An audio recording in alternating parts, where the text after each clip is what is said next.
Hello guys, आज की video में हम बात करने वाले हैं एक्सरसाइज 3.2 की। तो चलिए आइए देखते हैं कि फर्स्ट क्वेश्चन में हमें क्या दिया हुआ है। Find x in the following figures. हमारे पास ये दो फिगर्स दिए हुए हैं और इसमें हमें एक्स की वैल्यू फाइंड आउट करनी है। तो चलिए आइए देखते हैं इसे कैसे करेंगे। तो यहाँ पे हमें दो फिगर वाले क्वेश्चन दिए हुए हैं। सबसे पहले गाइज इस बात का ध्यान रखिए कि जो बाहर बनने वाला एंगल होता है उसका जो सम होता है कंप्लीट वो 360 डिग्री होता है। इट मीन्स कि sum of all exterior angle is 360 के बराबर होता है। तो चलिए आइए वैल्यू निकालते हैं। सबसे पहले हम यहाँ क्या लिखेंगे, by sum of all exterior angle. ये हमने यहाँ पे कारण लिख दिया। अब हम क्या करेंगे, ये जो तीनों एंगल हैं इसे हम लिख लेते हैं 125 प्लस 125 प्लस ये x बराबर हो जाएगा 360 के। अब हम क्या करेंगे, हम इसमें x की वैल्यू निकालने के लिए इन दोनों को प्लस कर देंगे। 125 और 125 हो जाएगा हमारे पास 250 प्लस x इक्वल में 360। अब आप यहाँ पे देख सकते हैं कि ये जो 250 है ये लेफ्ट में क्या है, प्लस का है। अब मैं इसे राइट में ले जाऊंगा तो ये क्या हो जाएगा, ये माइनस का हो जाएगा। 360 माइनस 250। जब 360 में से 250 माइनस करेंगे तो हमारे पास कितना आएगा, चलिए ये देखते हैं। तो हमारे पास आ जाएगा 110। तो ये हमारा आंसर हो जाएगा। चलिए आइए नेक्स्ट देखते हैं। इसमें देखते हैं कि हमारे पास बाहर एक्सटीरियर एंगल सारे दिए हुए हैं। देखिए गाइज, जहाँ पे भी इस टाइप का साइन होता है वो हमेशा 90 डिग्री का होता है। तो इट मीन्स कि ये हमारे पास 90 है और ये हमारे पास 90 है। लेकिन आप यहाँ पे देख सकते हैं कि एक हमारे पास एक्सटीरियर एंगल यहाँ बाहर वाला नहीं दिया हुआ है। तो इसको मैं एंगल 1 मान लेता हूँ ये एंगल 1 है। इसके जरिए हम यहाँ का वैल्यू निकाल लेंगे। कैसे, चलिए आइए देखते हैं। एंगल 1 प्लस ये 90 डिग्री। आप सभी जानते हैं कि एक लाइन पे बनने वाला एंगल लीनियर पेयर होता है और वो 180 के क्या होता है, बराबर होता है। यहाँ पे कारण लिख देंगे लीनियर पेयर। अब यहाँ से एंगल 1 की वैल्यू निकालने के लिए हम क्या करेंगे, ये जो 90 लेफ्ट में प्लस का है इसको मैं राइट में ले जाऊंगा तो ये हमारे पास माइनस में हो जाएगा। तो एंगल 1 की वैल्यू हमारे पास 90 डिग्री निकल जाएगी। अब हमारे पास देख सकते हैं कि ये पांचों एक्सटीरियर एंगल प्रेजेंट हैं। तो इट मीन्स हम x की वैल्यू निकाल सकते हैं। चलिए आइए देखते हैं कैसे निकालेंगे। सबसे पहले हम लिखेंगे by sum of all exterior angle, जो कि हमारे 360 के बराबर होता है। तो ये जो हमारे पास पांचों एंगल हैं इसको 360 के क्या कर देंगे, बराबर कर देंगे। कैसे, चलिए आइए देखते हैं। यहाँ से स्टार्टिंग कर लेते हैं। Angle 1 plus 60 plus 90 plus 70 plus x equal में कर देंगे इसे 360 के बराबर। अब आगे देखते हैं। एंगल 1 90 डिग्री के बराबर है। 60 plus 90 plus 70 plus x equal में 360। अब नेक्स्ट स्टेप में क्या करेंगे, इसको हम कंप्लीट जोड़ लेंगे। 90 90 180 हो जाएगा। 7 और 6 130। 180 और 130 को जोड़ेंगे तो कितना आ जाएगा, 90 90 180 प्लस 7 और 6 130 प्लस x इक्वल में 360। नेक्स्ट स्टेप में इसको जोड़ लेंगे। इसको जोड़ने पे हमारे पास क्या आएगा, 310 प्लस x इक्वल में 360। अब अगले स्टेप में क्या करेंगे, ये जो 310 प्लस का है इसको क्या करेंगे, राइट में ले जाएंगे। तो चलिए ले चलते हैं।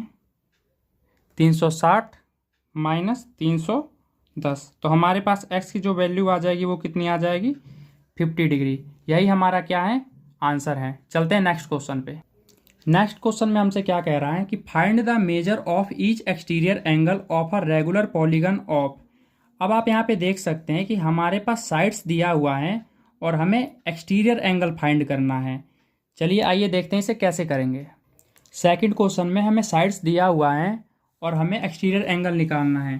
तो इसे कैसे करेंगे, चलिए आइए देखते हैं। सबसे पहले हम यहाँ पे एक्सटीरियर एंगल का फॉर्मूला लिख लेंगे। एक्सटीरियर एंगल बराबर हो जाएगा exterior angle equal some of all exterior angle upon में नंबर ऑफ साइड्स। ये एक्सटीरियर एंगल निकालने का क्या हो जाएगा, फॉर्मूला हो जाएगा। अब आप यहाँ पे देख सकते हैं कि sum of all exterior angle कितने के बराबर होता है, 360 के बराबर होता है। और हमारे पास नंबर ऑफ साइड्स कितना दिया हुआ है, 9 दिया हुआ है। जब इसको हम कैंसिल करेंगे तो 9 चौके 36 और ये 0, 40 टाइम पे क्या हो जाएगा, ये कैंसिल हो जाएगा। तो हमारे पास जो एक्सटीरियर एंगल की वैल्यू आ जाएगी वो कितनी आ जाएगी, 40 डिग्री आ जाएगी। यही हमारा आंसर हो जाएगा। चलते हैं नेक्स्ट क्वेश्चन पे। यहाँ पे भी आप देख सकते हैं साइड्स 15 दिया हुआ है और यहाँ पे भी हमें एक्सटीरियर एंगल ही फाइंड करना है। इसे भी एग्जैक्ट ऐसे ही करेंगे। सबसे पहले यहाँ पे फॉर्मूला लिख लेते हैं। ये एक्स डॉट का मतलब है exterior angle, number of sides. अब आप यहाँ पे देख सकते हैं कि sum of all exterior angle कितने के बराबर होता है, 360 के बराबर होता है। और नंबर ऑफ साइड्स कितना दिया हुआ है, यहाँ पे 15 दिया हुआ है। अब 360 को हम 15 से क्या कर देंगे, डिवाइड कर देंगे। 15 दूनी 30। अब आप यहाँ पे देख सकते हैं कि 6 बचा है, इधर चला गया तो ये हो गया 60। 15 चौके 60। तो यहाँ पे हमारा जो एक्सटीरियर एंगल है वो कितना आ गया, 24 आ गया, 24 डिग्री। यही क्या है, हमारा आंसर है। अब चलते हैं नेक्स्ट क्वेश्चन पे। नेक्स्ट क्वेश्चन है हमारा third. How many sides does a regular polygon have if the measure of N exterior angle is 24। इस क्वेश्चन में हमसे ये कहा गया है कि अगर किसी रेगुलर पॉलीगन में एक्सटीरियर एंगल 24 हैं तो उसमें कितनी साइड्स होंगी, ये हमें बताना है। तो चलिए आइए देखते हैं इसे कैसे करेंगे। आप यहाँ पे देख सकते हैं जैसा कि क्वेश्चन में कहा गया था कि एक्सटीरियर एंगल 24 है, 24 डिग्री है और नंबर ऑफ साइड्स हमें निकालना है। तो हम कैसे निकालेंगे इसे, चलिए आइए देखते हैं। आप ये जानते हैं कि जो एक्सटीरियर एंगल का फॉर्मूला होता है, अभी आपको दिखाता हूँ। जैसे कि अभी इस क्वेश्चन में हमने क्या किया था कि हमें एक्सटीरियर एंगल पूछा गया था तो हमने यहाँ पे एक्सटीरियर एंगल निकाला था। अगर इस वाले क्वेश्चन में हमसे क्या कह रहा है कि नंबर ऑफ साइड निकालना है, तो अब हम क्या करेंगे, जो नंबर ऑफ साइड्स हैं इसको इधर ले जाएंगे और जो ये एक्सटीरियर एंगल है इसको इसके नीचे ले जाएंगे, जिससे कि नंबर ऑफ साइड्स की वैल्यू क्या हो, निकल सके। चलिए आपको दिखाता हूँ कैसे करेंगे। जैसे कि number of sides equal some of all exterior angle upon exterior angle. Previous question में ये वैल्यू यहाँ थी क्योंकि हमें एक्सटीरियर एंगल निकालना था, और इस क्वेश्चन में नंबर ऑफ साइड्स की जरूरत पड़ी तो हमने इसको यहाँ से यहाँ कर दिया। इट मीन्स कि इसको क्या कर दिया, हमने रिवर्स कर दिया, जिससे कि नंबर ऑफ साइड्स निकाल सकें। सम ऑफ ऑल एक्सटीरियर एंगल कितना होता है, 360 के बराबर होता है। और आप यहाँ पे देख सकते हैं एक्सटीरियर एंगल की वैल्यू कितनी दी हुई है, 24 दी हुई है। अब इससे क्या करेंगे, नंबर ऑफ साइड्स निकाल लेंगे। चलिए आइए देखते हैं। ये जो 360 है ये 24 से 15 बार पे कैंसिल हो जाएगा, तो जो हमारा नंबर ऑफ साइड्स है वो कितना निकल गया, 15 निकल गया। यही हमारा आंसर है। चलते हैं नेक्स्ट क्वेश्चन पे। नेक्स्ट क्वेश्चन है हमारे पास फोर्थ। इसमें क्या कह रहा है, how many sides does a regular polygon have if each of its interior angles is 165 degree. आप यहाँ पे देख सकते हैं हमसे एक क्वेश्चन में कह रहा है कि एक रेगुलर पॉलीगन है जिसका इंटीरियर एंगल 165 डिग्री है, तो उसके कितने साइड्स होंगे हमें ये बताना है। देखिए गाइज, जो इंटीरियर एंगल होता है उसका तो क्वेश्चन में काम ही नहीं है, हमें एक्सटीरियर एंगल निकालना पड़ेगा सबसे पहले, उसके बाद नंबर ऑफ साइड्स निकालना पड़ेगा। तो चलिए आइए बताता हूँ इस क्वेश्चन को कैसे करेंगे। जैसा कि आपने देखा था कि इंटीरियर एंगल 165 डिग्री था, इसमें ना तो एक्सटीरियर एंगल है हमारे पास और ना ही नंबर ऑफ साइड्स है, तो इसे कैसे निकालेंगे। यहाँ पे आपको पता होना चाहिए गाइज कि जो इंटीरियर एंगल होता है, इंटीरियर एंगल प्लस में एक्सटीरियर एंगल मिला के 180 के क्या होता है, बराबर होता है। तो अब यहाँ पे देख सकते हैं कि जो इंटीरियर एंगल है वो कितना है, 165 डिग्री है, प्लस में ये एक्सटीरियर एंगल।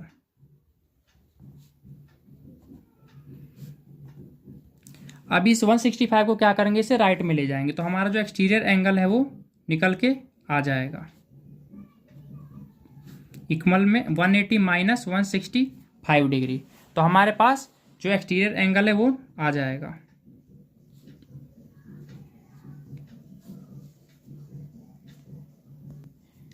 तो हमारा 15 यहाँ पे एक्सटीरियर एंगल निकल के आ चुका है। अब इसे आगे कैसे करेंगे, चलिए आइए देखते हैं। अब जब एक्सटीरियर एंगल आपके पास है तो नंबर ऑफ साइड्स आप आराम से निकाल सकते हैं। कैसे, अभी हमने प्रीवियस क्वेश्चन में कैसे किया था, नंबर ऑफ साइड्स जो होता है वो किसके बराबर होता है, sum of all exterior angle upon exterior angle. अब sum of all exterior angle कितने के बराबर होता है, ये बराबर होता है 360 डिग्री के। अब एक्सटीरियर एंगल यहाँ पे कितना दे रखा है, ये दे रखा है हमें 15, ये 15 है गाइज, ठीक है। चलिए इसे काटते हैं, 15 दूनी 30, अब 6 इधर आ गया तो 60, 15 चौके 60। तो आप देख सकते हैं कि यहाँ पे जो हमारे पास नंबर ऑफ साइड्स हैं वो कितना निकल के आ गया गाइज, 24। यही हमारा आंसर हो जाएगा। चलिए आइए चलते हैं नेक्स्ट क्वेश्चन पे। फिफ्थ क्वेश्चन में हमसे कहा गया है कि is it possible to have a regular polygon with measure of each exterior angle is 22। इस क्वेश्चन में हमसे ये पूछा गया है कि क्या ये पॉसिबल है कि एक रेगुलर पॉलीगन में एक्सटीरियर एंगल 22 हो सकता है या नहीं, क्या ये पॉसिबल है। तो चलिए आइए करके देखते हैं पॉसिबल है या नहीं। जैसा कि क्वेश्चन में हमें दिया हुआ था कि एक्सटीरियर एंगल 22 है और हमसे बोला गया था कि क्या ये पॉसिबल हो सकता है। तो इसके लिए देखिए गाइस क्या करेंगे, अगर इसके लिए हम नंबर ऑफ साइड्स निकालेंगे। अगर number of sides accurate form में निकल गया, इट मीन्स कि नंबर ऑफ साइड्स जो हैं फ्रैक्शन और डेसिमल। इट मीन्स कि फ्रैक्शन का मतलब ऐसे फॉर्म में नहीं होना चाहिए और डेसिमल का मतलब ऐसे फॉर्म में नहीं होना चाहिए। अगर नंबर ऑफ साइड्स ऐसे फॉर्म में निकल रहा है जैसे कि 24, 22 इस टाइप से एक्यूरेट फॉर्म में निकल रहा है, तभी एक्सटीरियर एंगल पॉसिबल हो सकता है। तो चलिए आइए इसे करके देखते हैं। नंबर ऑफ साइड्स निकालना है, इसके लिए क्या करेंगे, इसका फॉर्मूला भी मैंने बताया था आपको प्रीवियस क्वेश्चंस में कि sum of all exterior angle upon exterior angle.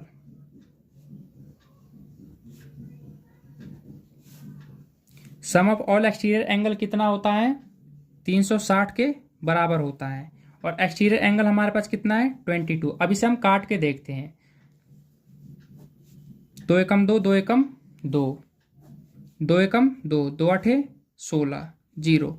अब आप यहाँ पे देख सकते हैं कि आगे ये नहीं कटेगा, तो इट मीन्स कि हम ये कह सकते हैं कि जो एक्सटीरियर एंगल है 22 वो नहीं हो सकता है। तो यहाँ पे आप लिख दीजिए no 22 is not a divisor of 360। यहाँ पे देख सकते हैं कि जो 22 है वो 360 को डिवाइड नहीं कर पा रहा है, इसलिए हम कह सकते हैं कि एक्सटीरियर एंगल 22 ये एक रेगुलर पॉलीगन में पॉसिबल नहीं हो सकता। चलिए आगे चलते हैं नेक्स्ट क्वेश्चन पे। नेक्स्ट क्वेश्चन है हमारे पास बी पार्ट। इसमें पूछ रहा है can it be an interior angle of a regular polygon why. इस क्वेश्चन में इसका अपोजिट है। अब इसमें यह पूछ रहा है कि क्या 22 इंटीरियर एंगल एक रेगुलर पॉलीगन में पॉसिबल हो सकता है। अभी तक तो एक्सटीरियर एंगल का निकाला था हमने, अब इसमें ये कह रहा है कि जो इंटीरियर एंगल है अगर वो 22 होगा तो क्या ये पॉसिबल है। तो चलिए आइए इसे भी निकाल के देखते हैं। क्वेश्चन के अकॉर्डिंग हमें इंटीरियर एंगल 22 दे रखा है, एक्सटीरियर एंगल हमें निकालना पड़ेगा और नंबर ऑफ साइड्स भी हमें निकालना पड़ेगा, क्योंकि जैसा कि मैंने पहले क्वेश्चन में बताया था अगर नंबर ऑफ साइड्स एक्यूरेट वे में आ जाता है तो ये पॉसिबल हो सकता है कि एक रेगुलर पॉलीगन का 22 एंगल हो सकता है, वरना ये पॉसिबल नहीं है। तो चलिए आइए इसे भी करके देखते हैं जैसे हमने पहले क्वेश्चन में किया था। इसके लिए हम क्या करेंगे, सबसे पहले तो एक्सटीरियर एंगल हमें फाइंड आउट करना होगा। उसके लिए मैंने फॉर्मूला आपको बताया था कि जो इंटीरियर एंगल है और प्लस एक्सटीरियर एंगल है, इन दोनों को मिला के 180 के क्या होता है, बराबर होता है। तो सबसे पहले तो हम एक्सटीरियर एंगल निकाल लेते हैं।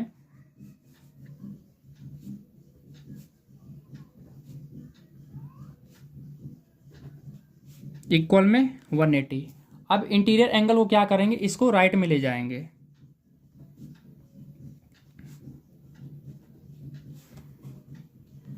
राइट में ले जाके क्या हो जाए, कर देंगे इसे माइनस कर देंगे, क्योंकि इधर ये वैल्यू प्लस की है, राइट में ले जाएंगे तो ये माइनस का हो जाएगा। तो हमारे पास जो एक्सटीरियर एंगल है वो कितना निकल के आ जाएगा, यहाँ पे निकल के आ जाएगा, यहाँ पे हमारे पास वैल्यू आ जाएगी 158।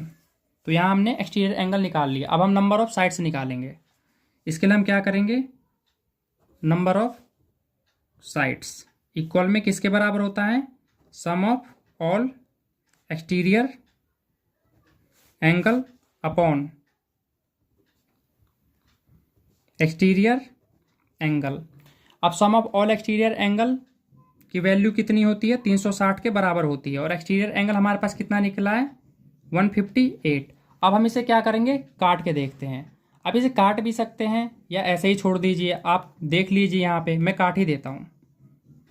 2 सते 14, एक हासिल इधर गया, 2 निम 18। अब इसे काटते हैं, 180 टाइम्स पे कट जाएगा।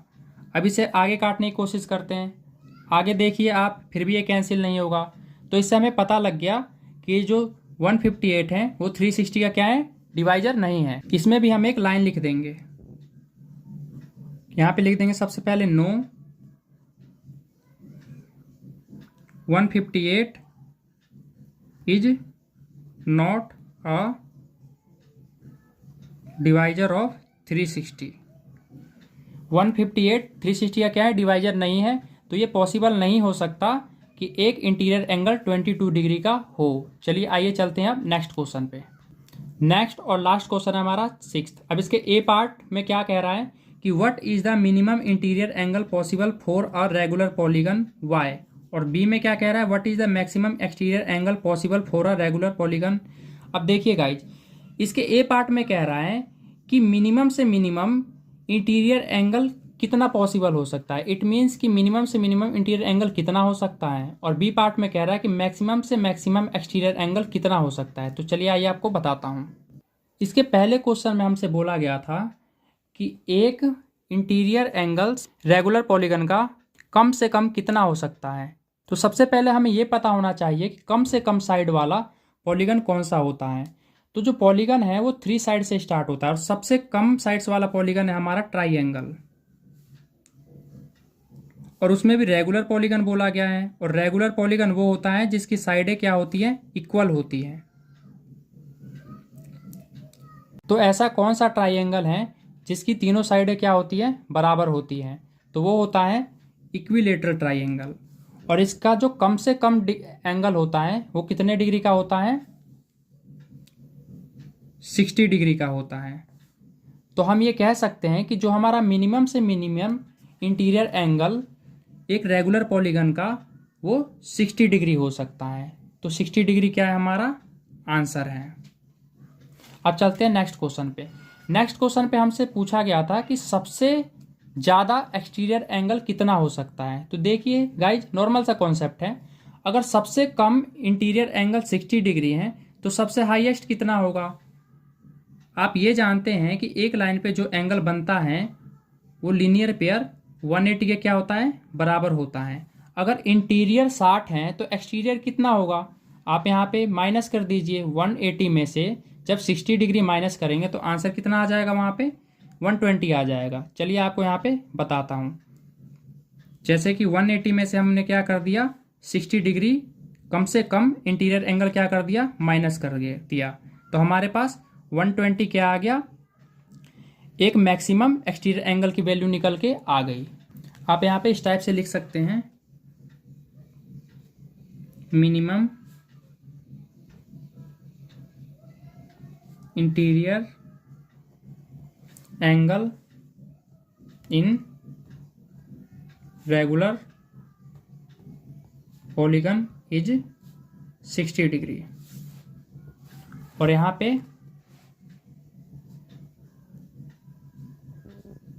Maximum exterior angle in regular polygon is 120 degree. So question होता है हमारा कंप्लीट। और इसके साथ ही साथ हमने एक्सरसाइज 3.2 भी कंप्लीट कर दी। अगर वीडियो अच्छी लगी हो गाइज तो वीडियो को लाइक करें, शेयर करें और इसी तरह के इंटरेस्टिंग वीडियोस देखने के लिए हमारे चैनल को सब्सक्राइब जरूर कर लें। धन्यवाद।